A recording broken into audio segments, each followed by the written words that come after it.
नमस्कार मित्रमैत्रिणींनो. आज मी तुमच्याशी अशा राजाविषयी बोलणार आहे की जो इतिहासामध्ये एकमेवाद्वितीय आहे. असा राजा होऊन गेला नाही की ज्याने आपल्या राज्यामध्ये जी काय त्या राज्याच्या काळात लिमिटेड पॉवर्स उपलब्ध होत्या, त्या पॉवर्सचा उपयोग करून एका पातळीवर सरकारी नियम तयार करून ते राज्यात इम्प्लिमेंट केले आणि जातीय विषमता नाहीशी करण्याचा प्रयत्न केला.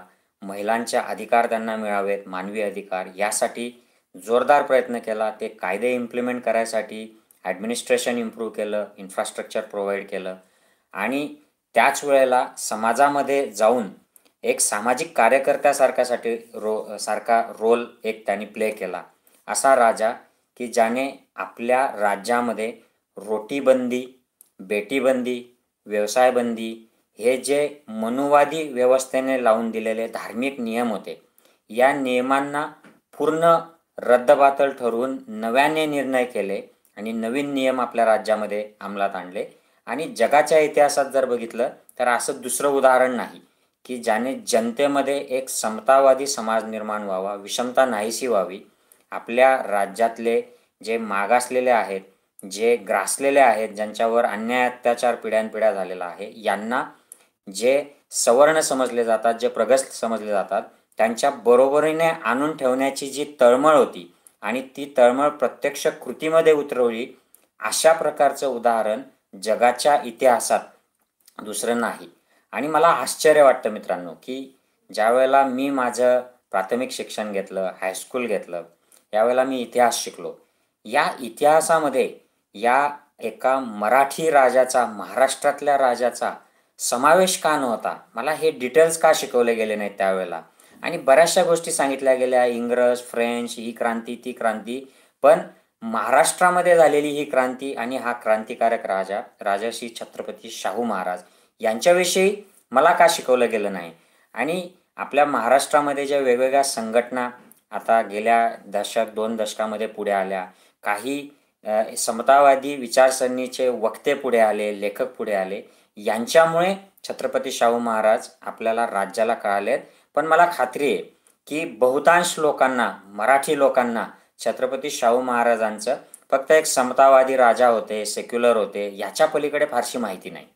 तर मी त्यांच्या एक जो समतावादी अंग होता, जो समाजामधल्या जातीव्यवस्थेला ठीक करण्याचा, त्याच्यावर उपचार करण्याचा जो त्यांचा प्रयत्न होता, त्याच्याबद्दल फक्त थोडक्यात सांगणार आहे. त्यांचं कार्य बहुआयामी आहे, पण त्यातला फक्त एक भाग मी तुमच्याशी आता यातून शेअर करतो. तर मित्रांनो, अनेकदा असं म्हटलं जातं समाजामध्ये की जाती-जातींमध्ये द्वेष नको.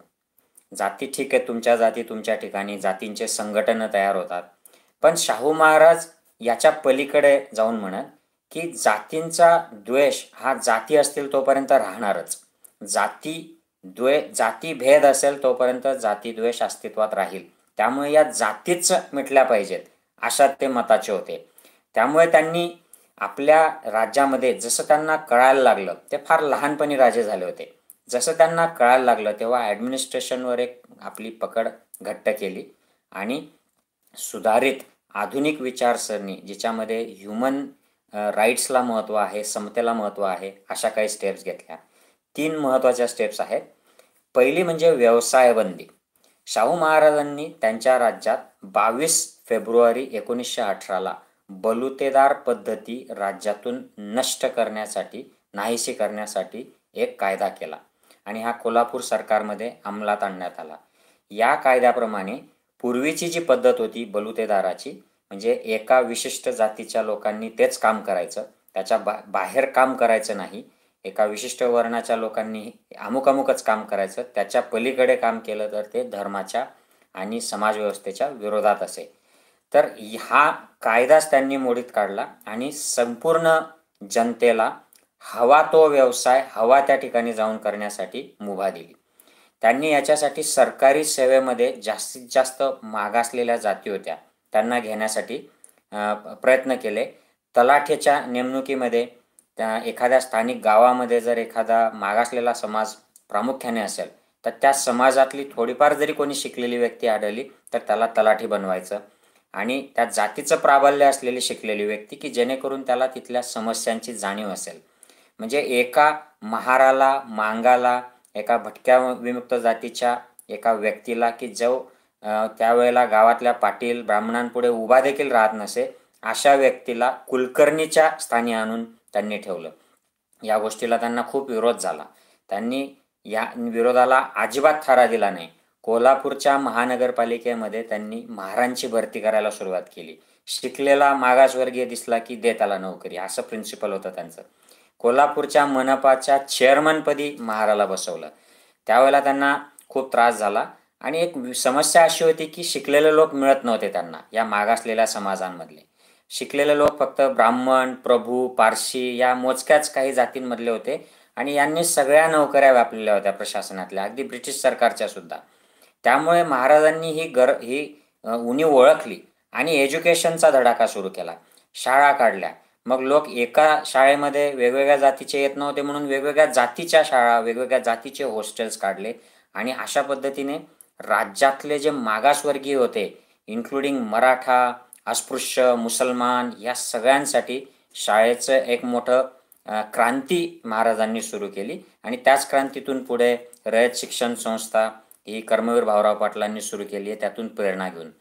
त्यांनी लोकांना वडिलोपार्जित किंवा परंपरागत जे व्यवसाय होते त्याच्या बंधनातून बाहेर काढण्यासाठी महारवतन नष्ट केलं. म्हणजे त्यांनी जी कामं करायची असतात कंपल्सरी, ते त्यांना त्यातून मुक्त केलं. त्यांनी हजेरी पद्धत बंद केली. म्हणजे काही ज्या जाती होत्या त्यांना इंग्रज सरकारच्या काळामध्ये गुन्हेगार जाती म्हणून मानलं गेलेलं होतं. या लोकांना हजेरी लावायला पोलीस पाटलाकडे रोज जावं लागे. त्यांना बऱ्याचशा जातींना त्यातून मुक्त केलं. म्हणजे यातून गुन्हेगारीतूनच त्यांना मुक्त केलं. आणि सगळ्यात महत्त्वाचं म्हणजे 1902 साली 26 जुलै 1902ला शाहू महाराजांनी आरक्षणाचा जाहीरनामा काढला. हा भारतातला पहिला आरक्षणाचा कायदा होता. या कायद्याप्रमाणे 50% शासकीय जागांमध्ये त्यांनी जे सुधारित जाती होत्या त्यांना आरक्षण दिलं. म्हणजे स्पेसिफिक त्यांनी मेन्शन केलं की ब्राह्मण, प्रभू, पारसी यासारख्या ज्या जाती आहेत या सोडून इतरांना 50% जागा, जी काय पोस्ट खाली होईल तिथे 50% रिझर्वेशन इम्प्लिमेंट केलं. याला प्रचंड विरोध झाला. त्यावेळेला लोकमान्य टिळकांसारखे जे नावाजलेले स्वातंत्र्य सैनिक होते, लोकमान्य टिळकांनी त्यांना त्यावेळेला असमंजस आणि बुद्धिभ्रंश झालेला राजा असं त्यांची टीका केसरीमधून केली. टिळकांनी वेळोवेळी सुधारित निर्णयांना विरोध केलेला आहे आणि ते किती सनातनी बुरसट विचारांचे होते हे दाखवून दिलेलं आहे. त्यांचा जो शाहू महाराजांचा जो संघर्ष आहे त्यातून आपल्याला हेच दिसतं. मित्रांनो, अशा पद्धतीने लोकांना व्यवसाय वेगळे वेगळे द्यायचे आणि त्यांना त्याच्यासाठी फ्रीडम द्यायचं. हा व्यवसायबंदी जी मनुवादी व्यवस्थेने, ब्राह्मणवादी व्यवस्थेने लादलेली होती, ती शेकडो वर्षांपासून होती, ती त्यांनी बंद केली. आता रोटीबंदी जी होती त्याच्याबद्दल त्यांनी काय केलं, तर अर्थातच अस्पृश्यता निवारणाचा त्यांनी कायदा लागू केलेला होता. तो इंग्रजांनी देखील केलेला होता. याची तंतोतंत अंमलबजावणी शाहू महाराजांनी सुरू केली आणि स्वतःच्या आचरणातून त्यांनी रोटीबंदी जी होती ती मोडीत काढली. रोटीबंदी म्हणजे काय, तर दुसऱ्या जातीच्या, खालच्या जातीच्या लोकांकडे खायला जायचं नाही. आणि ही कायद्याने लावलेली होती, धर्माच्या कायद्याने, मनुवादी जो कायदा होता. याला मोडीत कसं काढलं, तर जिथे जिथे ते सभांना जात, कार्यक्रमांना जात, त्यांच्या दौऱ्यांना जात, तिथे ते आवर्जून अस्पृश्यांच्या घरी तयार केलेलं जेवण खात. आणि आपल्याला माहीतच आहे की कोल्हापूरमध्ये जे गंगाराम कांबळेचं सत्यशोधक हॉटेल जे झालं होतं, तिथे आपला रथ टांगा थांबला की दुरून ते त्याला हाक मारत आणि चहा मागवत आणि आपल्या सोबतच्या लोकांना देखील मुद्दाम तो चहा प्यायला देत. म्हणजे एका अस्पृश्य मानल्या जाणाऱ्या जातीतल्या गंगारामचं हातचा चहा एक महाराज, मी देशाचा राजा, आपल्या राज्याचा राजा पितो आहे आणि इतरांना देखील देतो आहे, यातून ते रोटीबंदी मोडीत काढत. तर हे काम त्यांनी आयुष्यभर चालू ठेवलं. पुढचा महत्त्वाचा मुद्दा जो आहे, जो मला आवर्जून तुमच्याशी शेअर करायचा आहे, की त्यांनी बेटीबंदीसाठी काम केलं. म्हणजे वेगवेगळ्या जातीतल्या लोकांनी आपसात बेटीचे व्यवहार करायचे नाहीत. इस्पेशली शूद्र जातीच्या मेलला, पुरुषांना वरच्या सवर्ण जातीतल्या महिलांनी त्यांच्याशी लग्न करायचं नाही, वर म्हणून त्यांना निवडायचं नाही, हा मनुवादी ब्राह्मणवादी कायदा. शाहू महाराजांनी या कायद्याच्या विरोधात जाहीरनामा काढला. आता तुम्ही कदाचित ऐकलं नसेल, पण पटेल बिल नावाचं इंग्रज सरकारच्या काळात एक महत्त्वाचं बिल आलं होतं. विठ्ठलभाई पटेल यांनी ते आणलं होतं. याच्याप्रमाणे आंतरजातीय विवाहाला जे अडथळे आहेत ते दूर होणार होते आणि तो एक लीगल सिस्टम त्याची तयार होणार होती.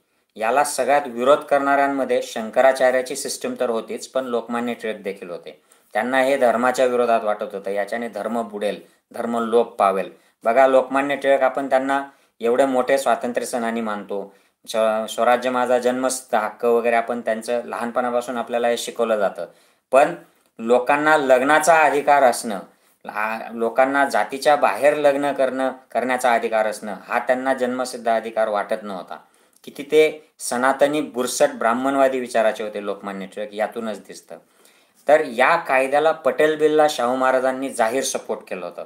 लाला लजपतराय यांनी देखील त्यावेळेला सपोर्ट केला होता. तर त्यांनी एवढ्यावर थांबले नाहीत. स्वतःच्या राज्यात हा कायदा आणला, आंतरजातीय विवाहाचा कायदा. त्याच्यासाठी रजिस्ट्रेशन सिस्टम केली. लोकांना ते सोपं जावं, त्यातल्या अडचणी दूर व्हाव्यात. मित्रांनो, एक खूप महत्त्वाचं आहे. मी माझा जेव्हा विवाह केला त्यावेळेला मला माहीत आहे की आंतरजातीय, आंतरधर्मीय विवाहाला आज देखील समाजामध्ये, स्वतंत्र भारतामध्ये किती त्रास होतो. आणि शाहू महाराजांनी त्यावेळी त्यांच्या काळात, म्हणजे 20व्या शतकाच्या सुरुवातीला त्यांनी हे सगळं केलेलं आहे. म्हणजे विचार करा की हे किती मोलाचं काम त्यांनी केलेलं आहे. आणि इथे थांबले नाहीत. स्वतःची चुलत बहीण, तिचं त्यांनी इंदोरच्या होळकर फॅमिलीमध्ये, म्हणजे धनगर फॅमिलीमध्ये लग्न आवर्जून लावून दिलं. आणि 100 विवाह धनगर आणि मराठ्यांचे लावायचे असं त्यांनी टार्गेट ठेवलं. त्यातले 25 त्यांनी लावले आणि त्यांचा अकस्मात मृत्यू झाल्यामुळे पुढचं कार्य राहिलं. हे आता आपल्याला करायचं आहे. आंतरजातीय विवाहांना एनकरेज करून हे काम शाहू महाराजांचं जे राहिलं आहे ते पूर्ण करायचं आहे. शाहू महाराजांच्या आंतरजातीय विवाहाच्या कायद्यामध्ये काही मेडिकल फॅक्ट्सवर आधारित देखील निर्णय होते. मुलाचं लग्नाचं वय 18 करायचं आणि मुलीचं 14 करायचं. बघा, ज्या वेळेला इंग्रज सरकारने मुलीचं संमती कायद्यानुसार वय 10चं 12 करायला जेव्हा कायदा आणला, म्हणजे शारीरिक संबंध मुलीने ठेवायचे का, सेक्शुअल रिलेशनशिप, याच्यासाठी संमतीचं वय 10वरून 12 करायचं होतं इंग्रज सरकारला. या कायद्याला पुन्हा विरोध करणाऱ्यांमध्ये सगळ्यात प्रॉमिनंट कोण होतं तर लोकमान्य टिळक.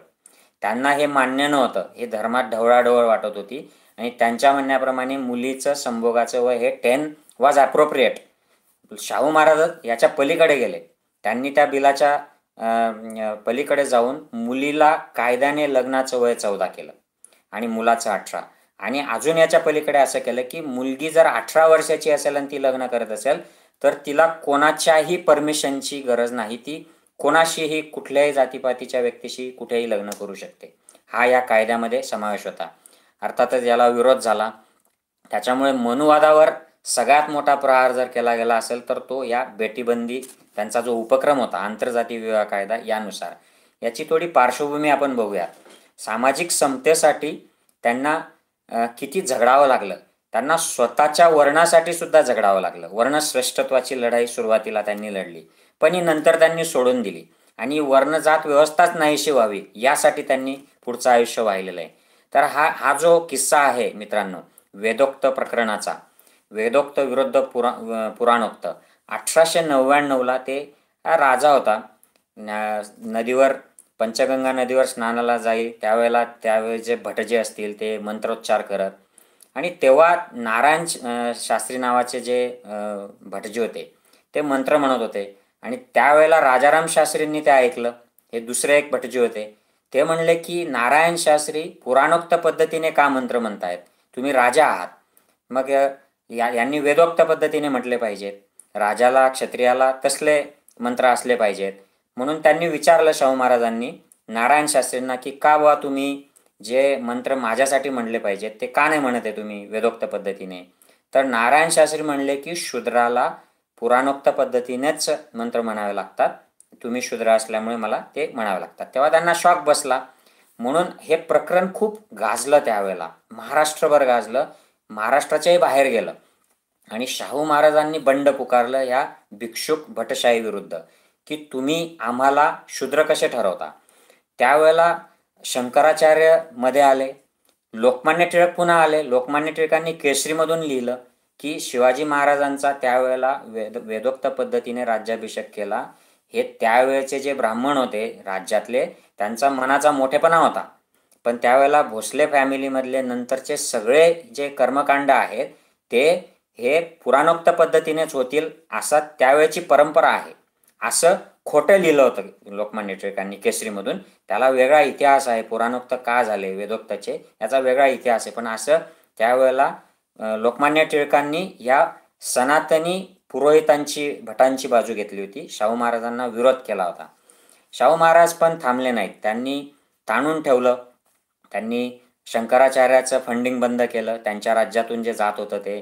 त्यांनी पुरोहितांचं फंडिंग बंद केलं. शेवटी नमले हे पुरोहित, भट पुरोहित जे होते ते तात्पुरते येऊन नमले. मग त्यांचं पुन्हा फंडिंग सुरू केलं. पण यानंतर शाहू महाराजांनी हा वर्णश्रेष्ठत्वाचा लढा सोडून दिलेला दिसतोय. त्यांनी पर्यायी व्यवस्था निर्माण करण्यासाठी पुढे पावलं उचललेत. मग ते आर्य समाजाकडे वळले, सत्यशोधक समाजाचा त्यांनी जाहीर प्रचार केला, त्याला स्पॉन्सर केलं. आणि अशा पद्धतीने आपल्याला दिसेल की मार्गक्रमण बाबासाहेबांनी केलेलं आहे, असं मार्गक्रमण महात्मा फुलेंनी केलेलं आहे की त्यांनी सुरुवातीला समतेसाठी आम्हाला पण महत्त्व द्या, आम्हाला ही वाईट वागणूक देऊ नका असा लढा केला. आणि नंतर पर्यायी व्यवस्था निर्माण करण्यासाठी त्यांनी काम केलं. आणि बाबासाहेब जे शाहू महाराजांचे अनुयायी होते त्यांनी अल्टरनेटिव्ह सिस्टीम, एक समतेवर आधारित बुद्धाचा मार्ग स्वीकारला आणि त्या मार्गावर जे लोक जे पीडित आहेत त्यांना यायला त्यांनी एनकरेज केलं. तर हा एक सारखा प्रवास दिसतो. पण संपवायच्या आधी मला तुम्हाला दोन मुद्दे प्रामुख्याने सांगायचे आहेत की नागपूरची जी परिषद होती, अस्पृश्यता निवारण परिषद, त्याला शाहू महाराज कोल्हापूरवरनं गेले होते. आणि शाहू महाराज इथे येत आहेत म्हणून नागपूरमधले जे सनातनी लोक होते, सवर्ण, त्यांनी आदल्या दिवशीच भिंतींवर पोस्टर लावले होते, धेडो का राजा. धेड म्हणजे त्यावेळेला महारांना तुच्छतेने धेड म्हटलं जायचं. आणि शाहू महाराजांना हे कळलं तेव्हा ते त्यावेळेला भाषणात म्हणले की मला आनंद आहे, अभिमान आहे की मला धेडो का राजा म्हणतात, महारांचा राजा म्हणतात, याचा मला खूप अभिमान आहे. आणि त्यावेळेला ते भाषण करताना म्हणले होते की तुम्ही अजिबात अस्पृश्य नाही आहात. तुम्हाला अस्पृश्य मानणाऱ्या ज्या जाती आहेत त्या जातींपेक्षा तुम्ही जास्त शूर आहात, तुम्ही जास्त प्रामाणिक आहात, निस्वार्थ आहात आणि तुम्ही जास्त स्किलफुल आहात, असं त्यांनी त्यावेळेला नागपूरला जमलेल्या जनसमुदायासमोर सांगितलं होतं. नाशिकमध्ये देखील त्यांनी जेव्हा तिथली सभा झाली होती तेव्हा अशाच पद्धतीचं वर्णन केलं होतं की आपल्या धर्मामध्ये ही जी अस्पृश्यता, उच्चनीचता आहे ही जगात कुठेच नाही. आणि जे आपले बांधव आहेत त्या बांधवांना आपण कुत्रे, मांजरे आणि डुकरांपेक्षा देखील वाईट वागणूक देतो, हे अत्यंत चुकीचं आहे, अशी त्यांनी भावना व्यक्त केली होती. तर मित्रांनो, शेवट मी करतो. महात्मा फुले असोत, छत्रपती शिवराय असोत, शिवरायांचं कार्य हे राज्य उभारणीमध्ये त्यांचं आयुष्य गेलं आणि लवकर ते गेलेत. शिवरायांचा आकस्मिक मृत्यू झाला. महात्मा फुलेंचं जीवन किंवा शाहू महाराजांचं जीवन किंवा त्यानंतर बाबासाहेब आंबेडकरांचं जीवन आणि जे काय समाजसुधारक आहेत यांचा जर एक प्रवास बघितला मित्रांनो, तर हा जातीपातीतली विषमता नाहीशी होऊन एक समतेवर आधारित समाज निर्माण व्हावा यासाठीची ही शृंखला आहे. या माळेतले हे मणी आहेत, हे जे महापुरुष आहेत आपले. तर आपण आता विचार केला पाहिजे की आम्हाला या समतेवर आधारित असलेल्या या माळेचं भाग व्हायचंय, या मण्यांमध्ये जाऊन बसायचंय की एक विषमतेवर आधारित जातीपातीची, वर्णाची, जातीचा अभिमान असलेली, दुसऱ्या जातीला तुच्छ मानणारी अशी जी विषमतावादी मण्यांची माळ आहे, मनुवादी, ब्राह्मणवादी माळ आहे, या माळेतले मणी व्हायचंय आणि आपल्याला खुश राहायचंय, हा निर्णय आपण घ्यायचा आहे मित्रांनो. त्यामुळे हा निर्णय मी तुमच्यावर सोडेल. मी ठरवलेलं आहे कुठल्या माळेतला मणी व्हायचं, तुम्ही पण ठरवा. आय होप या व्याख्यानातून तुम्हाला प्रेरणा मिळावी. खूप खूप शुभेच्छा राजर्षी शाहू महाराजांच्या जयंतीनिमित्त. नमस्कार मित्रांनो.